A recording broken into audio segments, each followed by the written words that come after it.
할렐루야, 반갑습니다, 성도 여러분. 오늘 또 하나님의 말씀을 사모하여 이 동영상을 통해 함께 묵상하고 기도하시는 성도 여러분들에게 말씀의 은혜가 충만하시기를 축복합니다. 오늘 우리가 함께 묵상하는 하나님의 말씀은 누가복음 8장 40절부터 56절까지 말씀입니다. 오늘의 성경에서 예수님은 회당장 야이로의 딸을 고쳐주시고 또 그 여정에서 12해를 혈루증으로 고생하던 여인도 고쳐주십니다. 예수님은 밤에 갈릴리 호수를 건너 가버나움에서 거라사까지 다녀오셨습니다. 예수님 일행이 돌아오자 사람들은 기다리고 있다가 환영합니다. 그 사람들 가운데에는 회당장 야이로가 있었습니다. 회당장은 당시 유대인 마을에서는 높은 사회적 지위와 명성을 가지고 있던 사람으로 주로 바리새인, 서기관, 율법 교사 등과 어울리는 사람이었습니다. 그런 회당장이 예수님을 기다렸다는 것은 매우 특별한 상황이 발생했다는 것을 시사합니다. 아니나 다를까 야이로는 예수님의 발 앞에 엎드려 예수님을 자기 집으로 청합니다. 12살 외동딸이 죽어가고 있었던 것이지요. 예수님은 야이로가 인도하는 대로 그의 집으로 행하시는데 많은 사람들이 몰려들어 떠밀려 가실 정도였습니다. 그때에 예수님이 갑자기 길을 멈추시고 누가 자신에게 손을 댔느냐고 사람들에게 물으십니다. 베드로는 즉시 사람들이 이렇게 몰려 떠밀려서 그런 것이니 신경 쓰지 마시라고 아뢰지요. 그러나 예수님은 단호하게 내게 손을 댄 자가 있도다. 이는 내게서 능력이 나간 줄 알미로다. 이렇게 말씀하십니다. 어떤 한 여인이 떨면서 나와 예수님 앞에 엎드려 자기가 예수님께 손댄 이유와 그로 인한 결과를 모든 사람들 앞에서 아뢰입니다. 이 여인은 12년 동안이나 혈루증, 즉 이유를 알 수 없는 하혈 증세로 고생하였는데 누구도 고치지 못해서 고통 중에 있던 사람입니다. 그녀는 예수님이 자신을 고칠 수 있을 것으로 믿고 예수님께 나왔으나 많은 사람들과 또 예수님이 이동 중이셨기 때문에 예수님 앞에 갈 수도 없었고 감히 그분의 길을 막을 용기도 없었습니다. 그저 그분의 옷자락만이라도 닿으면 자기 병이 나을 것으로 믿었던 것이지요. 이 여인의 믿음은 비상한 믿음입니다. 레위기 15장은 전체가 유출병이 있는 사람을 부정하다 하고 그가 만지거나 접촉한 모든 사람과 물건이 다 부정하다고 규정하고 있습니다. 따라서 이 여인은 평소에는 다른 사람들을 닿지 않도록 충분한 거리를 유지해야만 했으며 누군가 자신에게 다가오면 자신이 부정하다는 것을 말해서 접촉하지 못하게 했어야만 하죠. 그런 여인이 수를 셀 수도 없을 만큼 많은 인파 속으로 성큼 들어온 것입니다. 이 여인의 이런 행위는 그녀와 닿은 모든 사람들을 부정한 사람이 되게 해버립니다. 이런 사실을 다른 사람들이 알게 되면 그녀는 그 사람들의 분노를 고스란히 감당해야만 했을 것입니다. 그런데도 이 여인은 그런 만행을 멈추지 않고 마침내 예수님께 가까이 다가온 것입니다. 이 여인은 자신이 닿는 누구나 다 부정해지며 그것은 예수님도 마찬가지라는 사실을 모르지 않았을 것입니다. 그럼에도 불구하고 이 여인은 예수님의 옷자락을 기어이 만지고 말았습니다. 비록 누가는 설명하고 있지 않지만 병행구절인 마태복음 9장 21절은 이는 제 마음에 그 겉옷만 만져도 구원을 받겠다 함이라. 이렇게 이 여인의 동기를 설명하고 있습니다. 이 여인은 예수님은 자신을 고쳐주셔서 정결하게 하실 수 있다고 믿었던 것입니다. 그런데 예수님 앞에 갈 수 없었을 때 이 여인은 포기하지 않았습니다. 자신의 믿음을 포기하지 않고 기어이 예수님의 옷자락이라도 만졌던 것입니다. 놀랍게도 이 여인의 믿음처럼 하혈 증상은 그 근원부터 말라 즉시 고쳐졌습니다. 이 여인은 자신이 즉시 치유된 것을 알고 기뻐하기도 전에 예수님이 돌연 누가 자신에게 손을 댔는지 물으셨기 때문에 두렵고 당황스러웠을 것입니다. 결국 47절 말씀처럼 스스로 숨기지 못할 줄을 알고 예수님 앞에 엎드려 자초지종을 설명한 것입니다. 아마도 그녀는 예수님의 질책을 기다렸을 것입니다. 예수님은 놀랍게도 딸아, 내 믿음이 너를 구원하였으니 평안히 가라. 이렇게 말씀하십니다. 질책이 아니라 정결하게 된 것과 구원의 선포였습니다. 그녀의 믿음을 인정하며 칭찬하는 기색이 역력한 말씀으로써 그녀의 기쁨을 증폭시켜 주셨습니다. 이제야 그녀는 마음 놓고 기뻐할 수 있게 된 것이죠. 예수님은 이 여인을 딸이라고 부르심으로써 어제 살폈던 말씀의 연장선에서 그녀 역시 새로운 영적 가족 공동체의 일원으로 포함시키십니다. 이는 그간 혈루증 때문에 부정하여 공동체로부터 단절됐던 그녀에게는 새로운, 그러면서도 영원한 공동체의 한 사람이 된 것을 확증하신 사실입니다. 또 예수님은 그녀의 믿음을 칭찬하십니다. 그녀의 믿음은 율법보다 예수님을 위에 둔 믿음이었습니다. 율법은 그녀 자신뿐 아니라 그녀와 접촉한 모든 사람을 부정하게 만들었으나 예수님은 그녀와 접촉하셨어도 부정하게 된 것이 아니라 오히려 그녀를 정결하게 하셨습니다. 이는 명백하게 예수님이 율법보다 위에 계신 분이시라는 것을 증명한 것인데, 이 여인은 놀랍게도 율법 시대에 살면서도 율법을 뛰어넘는 예수님을 보았고 믿었던 것입니다. 바로 이 믿음으로써 이 여인은 구원을 얻었고 하나님께서 허락하시는 평안을 누릴 수 있게 된 것입니다. 예수님이 칭찬하신 이 여인의 믿음의 특징을 통해 우리의 믿음의 현주소를 확인해 보시기 바랍니다. 이 여인의 믿음은 먼저 율법보다 예수님을 우위에 둔 믿음이었습니다. 이 여인은 포기하지 않는 믿음을 가졌습니다. 인파가 가로막아도 예수님이 떠나셔도 그녀는 포기하지 않고 기어이 예수님의 옷자락을 만졌습니다.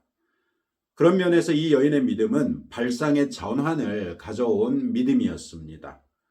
자신이 예수님 앞에 갈 수 없다면 뒤쫓기라도 하겠다는 것이었고, 그분의 주목을 받지 못한다면 옷자락이라도 만지겠다는 절박함이 가져온 발상의 전환이었습니다. 그녀의 믿음은 또한 담대하고 파격적인 믿음이었습니다. 자신의 행위가 어떤 결과를 가져올지 알고 있으면서도 그녀는 대담하게도 사람들을 비집고 예수님께로 다가갔습니다. 이런 믿음은 죽으면 죽으리라는 결단을 가능케 했던 것이죠. 결국 이 모든 것이 가능했던 것은 그녀에게 예수님만이 유일한 소망이었기 때문입니다. 오직 예수님만을 믿는 믿음이었던 것이죠. 여러분의 믿음은 어떻습니까? 여러분도 예수님을 그 무엇보다도 높은 최고의 권위로 인정하십니까? 그리고 그 예수님의 권위 아래 순복하십니까?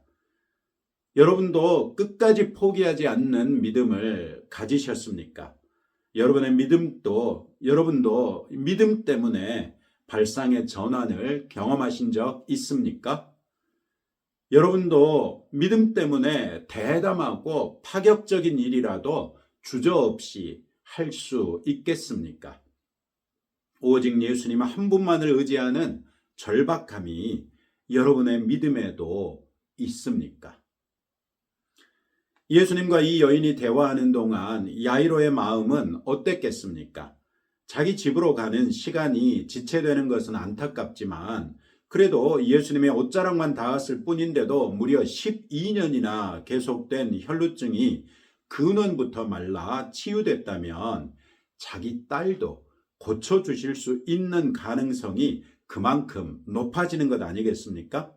아마도 야이로는 더 큰 희망을 예수님에게서 발견할 수 있었을 것이고 마음이 희망으로 벅차올랐을 것입니다.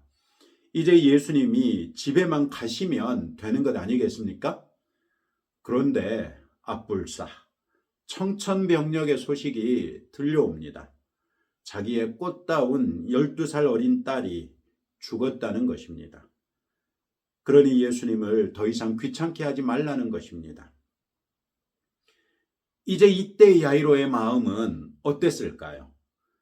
이 여인이 예수님을 방해하지만 않았더라도, 설령 방해했어도 예수님이 멈추지만 않았더라도, 아니 애초에 예수님이 거라사까지 가시지만 않았더라도 자기 딸은 죽지 않을 수 있었다는 생각이 들지 않았겠습니까? 이 여인은 12년을 훌쩍 넘어 살았고 그 과정에서 기껏 12년밖에는 혈루증으로 고생하지 않았는데 자기 딸은 그 12년도 넘기지 못하고 죽고 말았으니 어떤 생각이 들었겠습니까?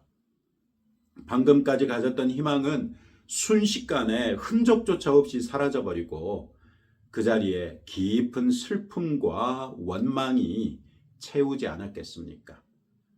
예수님에 대한 믿음은 그 희망만큼이나 재빨리 깨져버렸을 것입니다.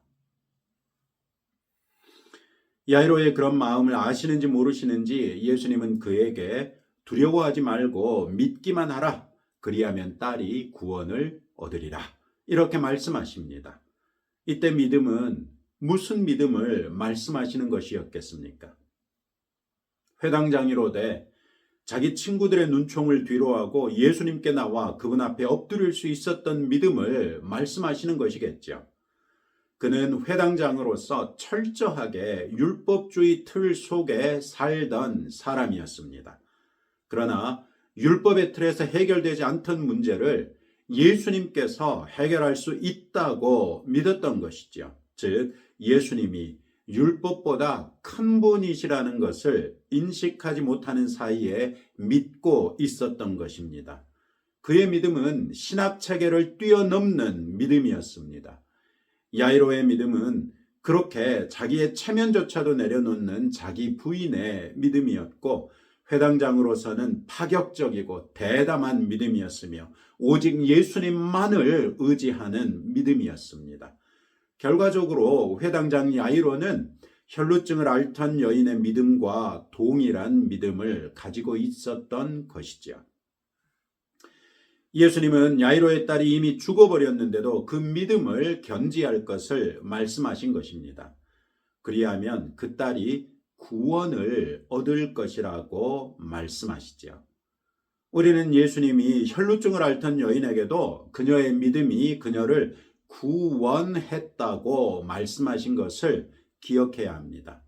일부 번역본들은 이 두 단어를 서로 다른 단어로 번역한 경우도 있지만 헬라어 원어 성경에서는 동일한 단어가 사용됐습니다. 다만 그 시제만 다를 뿐입니다.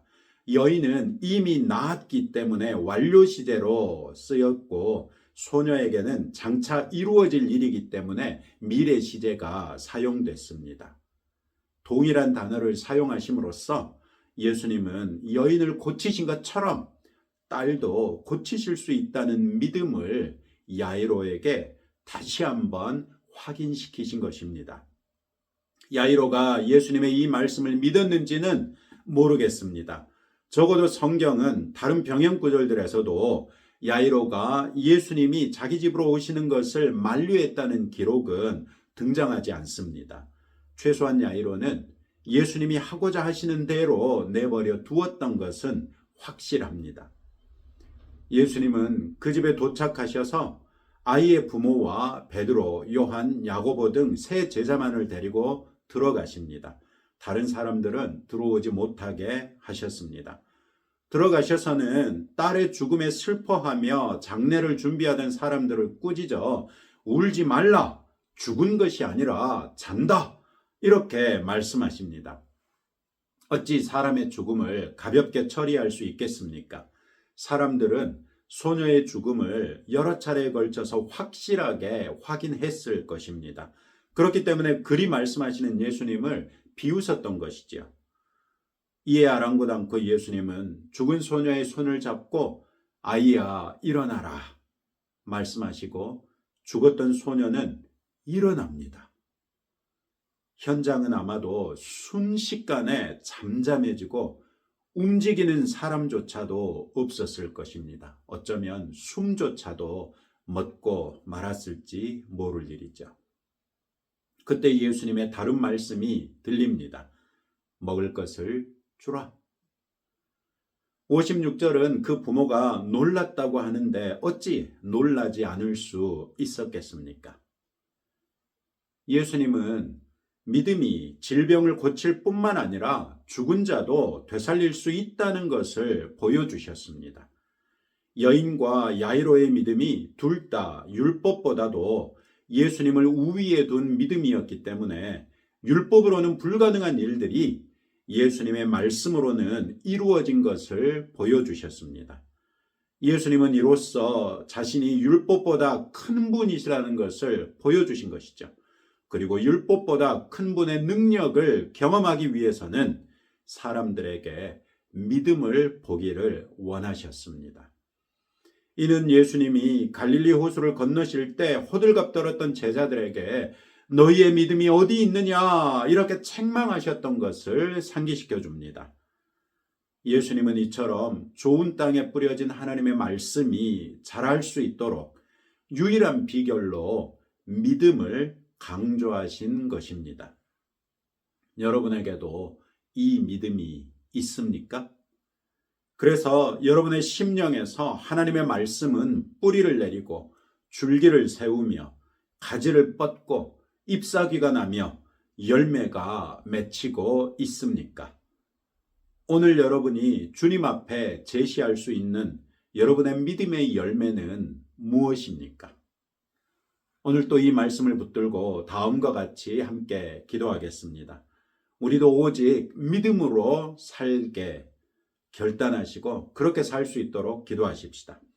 우리의 믿음이 오직 예수님만을 의지하고 담대하고 파격적이며 발상의 전환을 가져오고 그 무엇보다도 예수님을 높이는 믿음이 될 수 있도록 기도하시고 나라와 국민을 위해서 기도하겠습니다. 하나님 아버지 감사합니다. 오늘 12해 동안 혈루증을 앓았던 여인을 고쳐주시고 또 죽었던 야이로의 딸 그 어린 소녀를 되살려주신 예수님의 기적을 통하여 믿음이 얼마나 그 위력이 큰지를 살폈습니다. 주님 우리도 오직 믿음으로써 살게 하옵소서. 도저히 우리들의 삶은 믿음만으로는 살 수 없을 것 같아 보이는 그런 시대를 우리가 살고 있는데 그럼에도 불구하고 그리스도 예수의 십자가로서 우리를 구원하셨은즉 우리가 믿음으로 살기를 원하오매 우리가 믿음으로 살 수 있도록 주여 우리에게 믿음을 더하여 주옵소서. 또한 수시로 우리가 믿음의 결단으로서 담대하게 하옵소서. 주님 우리의 믿음이 오직 예수님만을 의지하는 믿음이 되게 하시고 담대하고 파격적인 믿음이 되게 하시며 발상의 전환을 가져올 수 있는 믿음이 되게 하시고 그 무엇보다도 예수님만을 높이는 믿음이 되게 하옵소서. 주님 우리나라와 우리 국민들을 불쌍히 여겨주시기를 원합니다. 아버지 하나님의 긍휼과 자비로 이 시간 우리 한국교회를 붙들어 주옵소서. 아버지의 말씀으로 목회자들을 책망하여 주시고 성도들을 책망하여 주시고 아버지의 말씀이 세상 것들로 가득 차 있는 성도들의 심령에 마치 예수님께서 채찍으로 성전을 정결케 하신 것처럼 우리 성도들의 심령을 아버지의 말씀의 채찍으로 정결하게 하여 주옵소서. 그리하여 우리가 오직 주의 말씀을 기준 삼아 우리의 삶을 되돌아보게 하시고 말씀에서 벗어난 모든 것들을 정결케 하되 말끔히 정결케 하는 우리 한국 교회가 되게 하옵소서. 그리하여 우리가 먼저 회개하고 하나 되게 하시며 그로써 우리로 인하여 나누어진 나라와 국민들이 하나 될 수 있도록 다시 싸매고 치유하는 교회 되게 하옵소서. 예수님 이름으로 기도합니다. 아멘. 오늘 또 여러분들 가지고 나오신 기도 제목 가지고 하나님 앞에 나갈 때 오늘 성경이 말씀하신 믿음, 그 믿음으로 기도하시는 성도 여러분 되시기를 축복합니다.